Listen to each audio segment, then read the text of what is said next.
Hello बच्चों। तो given question में हमें ये कहा गया है कि state whether the following statement is true और फॉल्स। और स्टेटमेंट में हमें कहा है कि zymase is use to catalyse the hydrolysis of glucose. यानी कि हमें इस क्वेश्चन में ये बताना है कि जो जाइमेज होता है वो कैटालाइज करता है हाइड्रोलिसिस ऑफ ग्लूकोज को। ये स्टेटमेंट ट्रू है या फिर फॉल्स है। सबसे पहले तो हम बात करते हैं इस क्वेश्चन में की कॉन्सेप्ट के बारे में। और इस क्वेश्चन में हमारा की कॉन्सेप्ट हो जाएगा कैटालिस्ट्स। अभी कैटालिस्ट क्या होते हैं, सबसे पहले हम वो देखते हैं। कैटालिस्ट ऐसे केमिकल सब्सटेंसेस होते हैं जिसको अगर हम रिएक्शन में ऐड करें तो रिएक्शन का रेट एक्सेलरेट हो जाएगा। यानी कि ये हमें बहुत ज़्यादा बेनिफिट देते हैं, ये खुद कंज्यूम नहीं होते और साथ ही साथ प्रोडक्ट भी सेम हमें देते हैं। सपोज हमारी रिएक्शन ये है कि रिएक्टेंट हमें दे रहा है प्रोडक्ट और ये रिएक्शन कंप्लीट हो रही है 20 मिनट में। सपोज अगर सिमिलर ही रिएक्शन में हम अगर कोई कैटालिस्ट ऐड कर दें तो सेम ही प्रोडक्ट मिलेगा हमें जो पहले मिल रहा था, बस टाइम कम होएगा। यानी कि रेट जल्दी होएगा तो ऑब्वियस सी बात है टाइम कम लगेगा और कैटलिस्ट खुद कंज्यूम नहीं होएगा। एट द एंड हमें सेम कैटलिस्ट मिल जाएगा उसी अमाउंट में और बेनिफिट ही देता है हमें। ये कुछ इसका बस मेन काम यही होता है कैटलिस्ट का, रिएक्शन के रेट को एक्सेलरेट करना। ये किसी टेम्परेचर पे, हीट एनर्जी पे या और किसी फैक्टर्स पे अफेक्ट नहीं डालता इस तरीके से। अब आगे देखने से पहले सबसे पहले हम एक टर्म की बात करते हैं जो कि है हाइड्रोलाइसिस या हाइड्रोलिसिस भी कह सकते हैं। ये बेसिकली केमिकल रिएक्शन है और ये ऑपोजिट होते हैं डिहाइड्रेशन के। अब डिहाइड्रेशन क्या होता है, सबसे पहले हम वो देखते हैं। डिहाइड्रेशन होता है जो water is formed but in hydrolysis water is used to carry out a particular reaction. Dehydration मतलब वाटर के मॉलिक्यूल का रिमूवल हो गया, डिहाइड्रेट कर दिया, पानी का रिमूवल कर दिया, वाटर का रिमूवल। लेकिन हाइड्रोलिसिस में क्या होता है, हम पर्टिकुलरली वाटर के साथ ही रिएक्शन करवाते हैं। यानी कि water is use to carry out, water का ही यूज किया होता है कोई पर्टिकुलर रिएक्शन करवाने में। इस तरीके से होता है। तो जाइमेज क्या होता है, जाइमेज की अगर हम बात करें, जाइमेज एक ना प्रॉपरली बायोलॉजिकल एंजाइम होता है जो कि एक कैटालिस्ट की तरह काम करता है। ठीक है। अब सबसे पहले हम ग्लूकोज देखते हैं कि जो हमें क्वेश्चन में गिवन है glucose. What is glucose? Glucose होता है एक टाइप ऑफ शुगर ही होता है और इसका केमिकल फॉर्मूला होता है C6H12O6। ठीक है। अब हाइड्रोलिसिस हम देख चुके हैं कि क्या प्रोसेस होता है, इन विच वाटर को यूज किया जाता है टू कैरी आउट कोई पर्टिकुलर रिएक्शन। ठीक है। हाइड्रोलिसिस ऐसा प्रोसेस होता है जिसमें जो पॉलीमर्स होते हैं ना, ये जैसे कि एक पॉलीमर है, ठीक है, वो ब्रेक डाउन हो जाते हैं।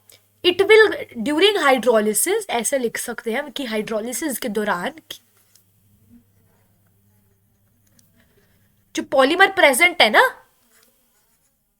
वो ब्रेक डाउन करेगा, यानी कि टूटेगा, विल ब्रेक डाउन। किसमें टूटेगा? अपने सब्स्टिट्यूएंट मोनोमर्स में। और कैसे टूटेगा? यूजिंग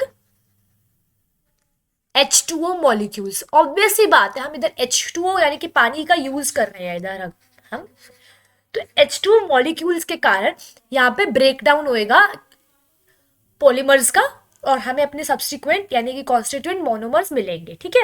अब कैटालाइजेशन हम देख चुके हैं कि ऐसा प्रोसेस होता है जिसमें हम कैटालिस्ट को यूज करते हैं। और कैटालिस्ट क्या करते हैं, बेसिकली हमें पता है कि कोई भी केमिकल रिएक्शन को होने के लिए एक एक्टिवेशन एनर्जी को क्रॉस करना होता है। ठीक है। तो ये क्या करता है, ये लोअर कर देता है उस एक्टिवेशन एनर्जी को रिएक्टेंट की। हमें ना कोई भी रिएक्शन करवाने के लिए एक सफिशिएंट अमाउंट ऑफ एनर्जी चाहिए होती है जो ज्यादा होनी चाहिए एक्टिवेशन एनर्जी की रिएक्टेंट से, यानी रिएक्टेंट की एक्टिवेशन एनर्जी से वो एनर्जी ज्यादा होनी चाहिए। लेकिन आप अगर हम वो लेवल ही कम कर दें एक्टिवेशन एनर्जी का तो ऑब्वियस ही बात है रिएक्शन जल्दी होएगा, एनर्जी रीच जल्दी होएगी। तो कैटलिस्ट ना एक्टिवेशन एनर्जी को लोअर कर देते हैं, मिनिमम होती जाती है वो एनर्जी। ठीक है। ये और कोई चेंज नहीं लाते, हम देख चुके हैं, ये सेम प्रोडक्ट फॉर्म करते हैं, बस ऑब्वियस सी बात है रेट को एक्सेलरेट कर देंगे। अब रही बात जाइमेज की, तो जाइमेज हमें पता चल गया कि एक ऐसा एंजाइम होता है ये जो ऑब्टेन किया जाता है। जाइमेज is obtained from a living micro organism, micro, और उस लिविंग माइक्रो ऑर्गेनिज्म को हम यीस्ट भी कह सकते हैं। YEAST, yeast. और जाइमेज करवाता होता है फर्मेंटेशन। फर्मेंटेशन क्या होता है, एक ऐसा एनारोबिक प्रोसेस है। ये जो जाइमेज है ना, ये जाइमेज जो एक कैटालिस्ट की तरह एक्ट करेगा, ठीक है, ये फर्मेंटेशन करवाएगा। फर्मेंटेशन होता है एक एनारोबिक प्रोसेस जो बिना यानी कि एब्सेंस ऑफ ऑक्सीजन में होता है, और जाइमेज एक सिंपल शुगर की तरह एक्ट करेगा। ये क्या करेगा, जो फर्मेंटेशन करवाएगा किसका, ग्लूकोज का, to break the chemical bonds. जो केमिकल बॉन्ड्स है ना ग्लूकोज के अंदर, उसको तोड़ के फर्मेंटेशन करवाएगा, और हमें क्या मिलेगा फर्मेंटेशन होने के बाद, एल्कोहल, साथ ही साथ CO2 यानी कि कार्बन डाइऑक्साइड गैस, और साथ ही साथ एनर्जी रिलीज होगी। इस तरीके से फर्मेंटेशन प्रोसेस में यही होता है कि एनर्जी रिलीज होती है, एल्कोहल बनता होता है, और CO2 कार्बन डाइऑक्साइड गैस बनती है। तो जाइमेज जब एक्ट हाइड्रोलाइसिस के मतलब ग्लूकोज का हाइड्रोलाइसिस के प्रोसेस में जब कैटालिस्ट की तरह एक्ट करेगा, तो एट द एंड हमें जो प्रोडक्ट मिलेगा वो एल्कोहल होएगा, कार्बन डाइऑक्साइड, और एनर्जी रिलीज होगी यहाँ पे, क्योंकि यहाँ पे फर्मेंटेशन प्रोसेस हो रहा होगा। इस तरीके से तो हमें स्टेटमेंट में कहा गया है कि zymase is used to catalyse the hydrolysis of glucose. क्या ये स्टेटमेंट सही है? Yes, this statement is true. ये स्टेटमेंट बिल्कुल सही है। So now I hope you all understood this question. All the best.